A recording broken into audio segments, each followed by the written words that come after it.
Hey everyone, and welcome to the channel. My name is Ash, and I am here with a review of Kao the Kangaroo, Mystery of the Volcano on PC. Now, this is an adventure platform game that was originally released back in 2005 by Tate Interactive, but it was added to Steam and the Epic Games Store on the 27th of April 2023, and they were kind enough to send us a copy so we could do this video, so big thank you to them for that. Now, this is the third game in the Kao the Kangaroo series. I believe it only came out on PC, and I've played the first two, and I've played the remake now. So I was finally getting to play the third game in the series firsthand, basically. So in this game, Kao the Kangaroo, you obviously play as Kao again, and you have to basically save your homeland from an erupting volcano. Now, one good thing about this game is it features brand new sort of environments and worlds to visit. Like the environments look really cool compared to some of the previous games, and there are some new interesting additions to the gameplay, including obviously the ability to fly planes. You've got this virtual reality racing, however that isn't that great, and all sorts of other cool things. Now, if you've played the first two games, you'll know exactly what you're getting here. It's more of the same. It's a very good sort of early 2000s 3D platformer.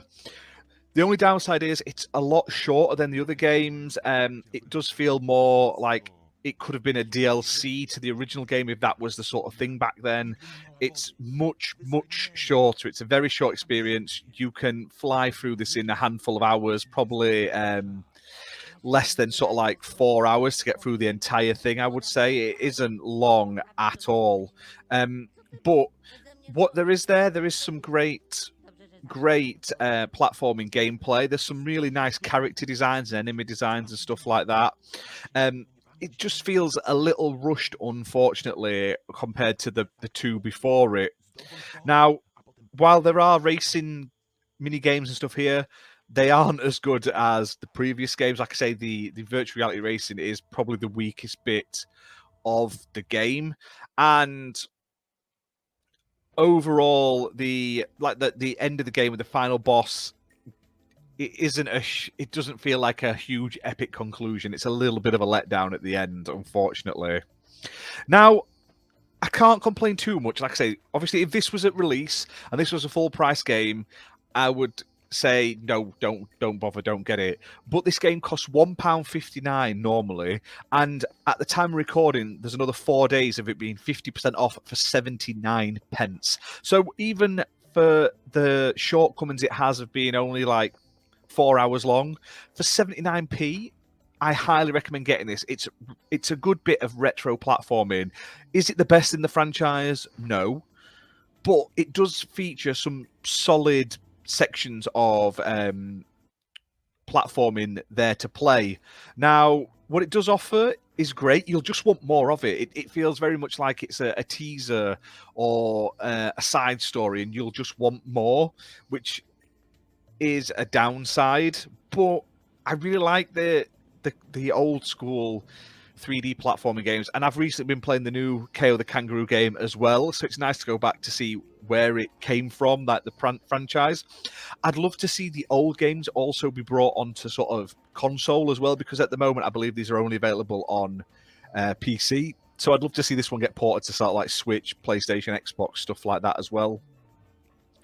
Overall, not a bad game. It's still fun. It's good in like what it does. It's just short, and it feels like it's just missing a few things compared to the previous game. But like I say, at that price, you can't be had. And like I say, the environments and everything look great. As you can see on the screen, it's got a very much more like adventure-y feel to it. Some really cool sort of exotic environments and stuff like that.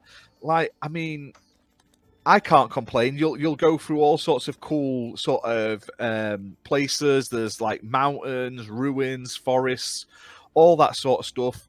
It's got the sort of platforming staples of being able to revisit your locations and replay the levels if you've missed anything on them and not finished all the tasks and the side sort of missions and stuff.